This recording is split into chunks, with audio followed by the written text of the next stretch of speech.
ओ नारायण, राधे राधे। श्रीमद् भगवद गीता के द्वितीय अध्याय सांख्य योग के 59वें श्लोक में भगवान कहते हैं कि विषया विनिवर्तन्ते निराहारस्य देहिनः रसवर्जम रसोप्यस्य परम दृष्ट्वा निवर्तते। कहते हैं निराहारी इंद्रियों को विषयों से हटाने वाले मनुष्य के भी विषय तो निवृत्त हो जाते हैं, पर रस निवृत्त नहीं होता।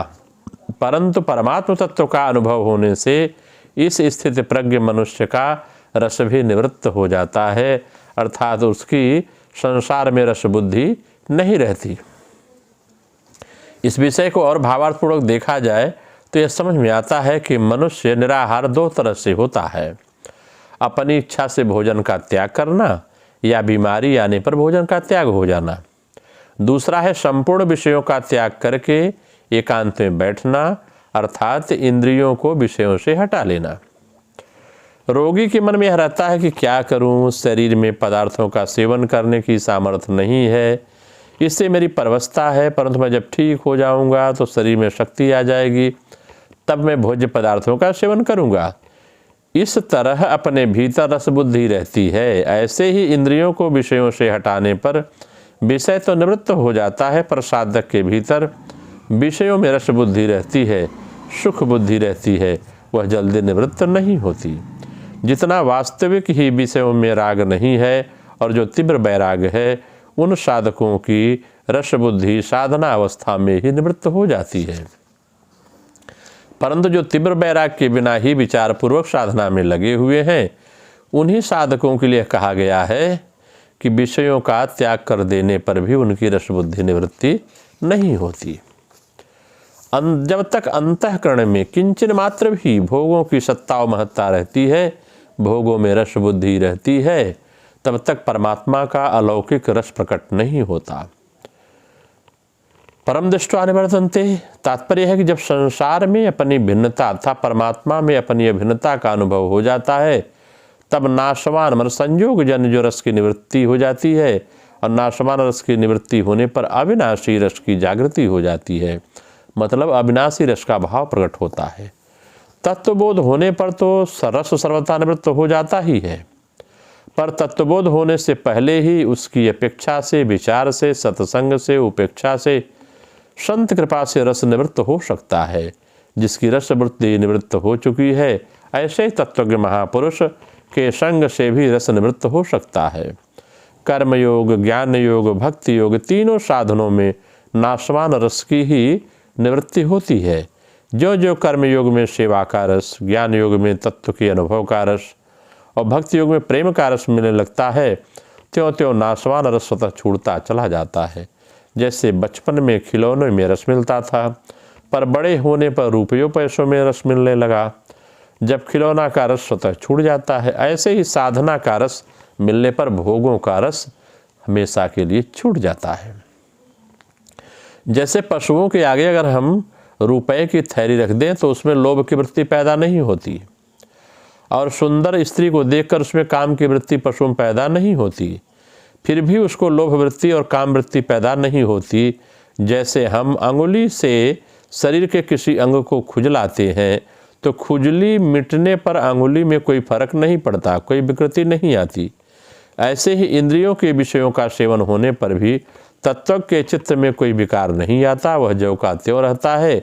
कारण कि रसवृत्ति निवृत्त हो जाने पर वह अपने सुख के लिए किसी विषय में प्रवृत्त नहीं होता है।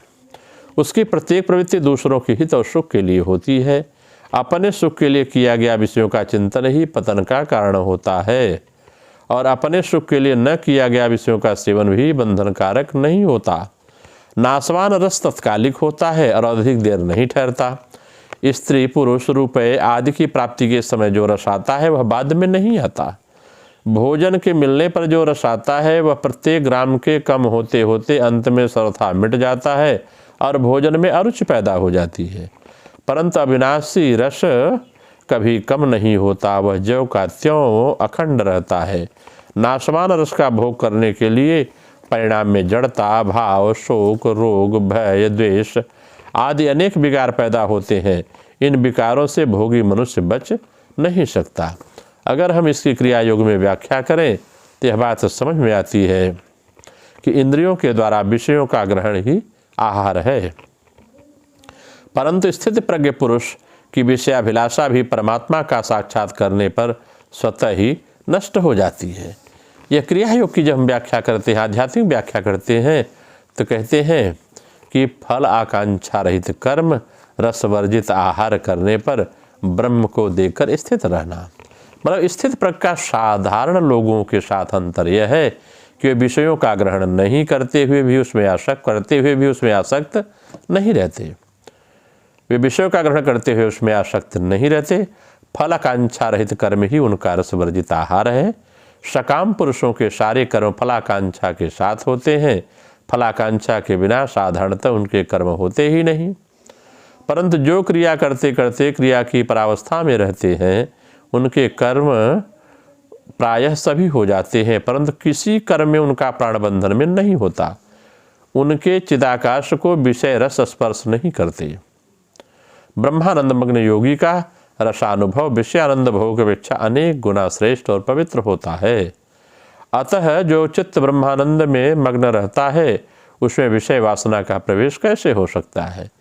क्रिया की परावस्था जिनके लिए सहजावस्था हो गई है, उस कृतार्थ योगी की सुखाभिलाषा का मूल ही नष्ट हो जाता है।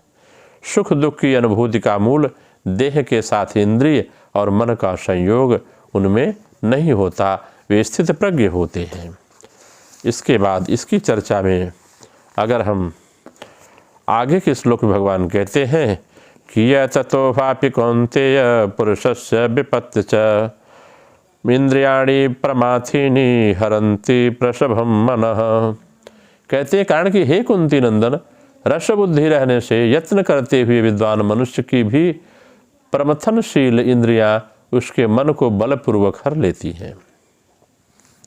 कहते हैं इसका भावार्थ यह है कि जो स्वयं यत्न करता है, साधन करता है, हर एक काम को विवेक पूर्वक करता है, आसक्ति और फलिच्छा का त्याग करके करता है, उससे दूसरों का हित हो, दूसरों को सुख पहुँचे, दूसरों का कल्याण हो, ऐसा भाव रखता है और वैसी क्रिया भी करता है जो स्वयं कर्तव्य अकर्तव्य सार असार को जानता है और कौन कौन से कर्म करने से क्या क्या परिणाम होता है उसको भी जो जानता है, ऐसे विद्वान पुरुष के लिए यतो व्यापि पुरुषस्य विपत्तिस्य, विद्वान पुरुष की यह प्रमथनशील इंद्रियां उसको मन को बलपूर्वक हर लेती हैं।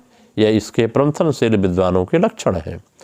विषयों की तरफ खींच लेती है, अर्थात वह विषयों की तरफ खींच जाता है और आकृष्ट होता है। इसका कारण यह है कि जब तक बुद्धि सर्वथा परमात्मा तत्व में प्रतिष्ठित नहीं होती, बुद्धि में संसार की यद किंचन मात्र सत्ता रहती है, विषेंद्रिय संबंध से सुख होता है, भोगे हुए भोगों के संस्कार रहते हैं, तब तक साधन पारायण बुद्धिमान विवेकी पुरुष की भी इंद्रियां सर्वथा वश में नहीं रहती। इंद्रियों के विषय सामने आने पर भोगे हुए भोगों के संस्कारों के कारण इंद्रिय मन बुद्धि को जबरदस्ती विषयों की तरफ खींच ले जाती है। ऐसे अनेक ऋषियों के उदाहरण आते हैं जो विषयों के सामने आने पर विचलित हो गए, जैसे प्रसंग में विश्वामित्र आदि के उर्वशी रंभा के साथ जो संपर्क हुआ। अतः साधक को अपनी इंद्रियों पर कभी भी मेरी इंद्रियां वश में हैं ऐसा विश्वास नहीं करना चाहिए। सदैव सचेत होकर देखना इंद्रियों के न घोड़े भगे, इनको हरदम ही संयम के कोड़े लगे, मन के रथ को सुमार्ग लगाते चलो, कृष्ण गोविंद गोपाल गाते चलो। कहे ऐसा विश्वास नहीं करना चाहिए कि इंद्रियां हमारे वश में हैं और कभी भी अभिमान नहीं करना चाहिए कि मैं जितेंद्रिय हो गया हूँ। इस प्रकार जो सावधान रहता है उसी की इंद्रियां वश में रहती हैं। अगर हम इसकी क्रियायोग में व्याख्या करें तो सचमुच ही जो आध्यात्मिक व्याख्या है, सचमुच ही भगवान को प्राप्त करने के लिए जिनके चित्त में प्रबल इच्छा होती है, ऐसे साधक इंद्रिय भोग में लोलुप नहीं होते। इच्छा होने पर भी वे इंद्रियों को विषयों से मन को हटा लेने के लिए यथेष्ट प्रयत्न करते हैं। यह अच्छा नहीं है। कल्याणजनक भी नहीं है। बार बार विवेक विचार के द्वारा स्थिर होने पर भी इंद्रियां पुरुष संस्कार के वश में विषयाभिमुख होती हैं, तब उनको समझा बुझा करके रोकना कठिन हो जाता है। रोक रखना भी एक प्रकार से क्लेशजनक जान पड़ता है। फिर क्रमशः रोक नहीं मानना चाहती, ठीक उसी प्रकार जैसे एक प्रमत्त पुरुष रोक नहीं मानता, उसी प्रकार इनको प्रमाथी कहा गया है। यदि मन खूब अच्छा सद्बुद्ध विवेक युक्त है तो भी विषयों में प्रबल आकर्षण से विषयावर्त में पड़ना पड़ता है। अतएव साधना का अभ्यास इतना सुदृढ़ होना चाहिए कि विषयों के आकर्षण में पड़ने पर वहाँ से पिंड छुड़ाकर भाग सके। कछुए के अंगों के समान इंद्रियों को भीतर की ओर खींचना पड़ता है, परंतु केवल खींचा खींची से रोकना नहीं हो सकता। इसके लिए भगवत रस का बोध होना आवश्यक है। सत्संग और निरंतर भगवत स्मरण के द्वारा इस प्रकार की मनोवृत्ति निवृत्त हो जाती है। जब जब यह घटना घटे, व्यक्ति को इसलिए नित्य निरंतर सत्संग की ओर भगवत स्मरण की ओर लगा रहना चाहिए। हर कार्य प्रभु को समर्पित करते हुए चलना चाहिए। जिन्होंने क्रिया करके क्रिया की परावस्था प्राप्त की है, उन्होंने रसस्वरूप आत्मा का संधान पा लिया है। फिर उनको भय नहीं है। यही उनकी साधना है। और जब भय नहीं रहता तो व्यक्ति स्थित प्रज्ञ हो जाता है। नमो नारायण। राधे राधे। आप सबका मंगल हो।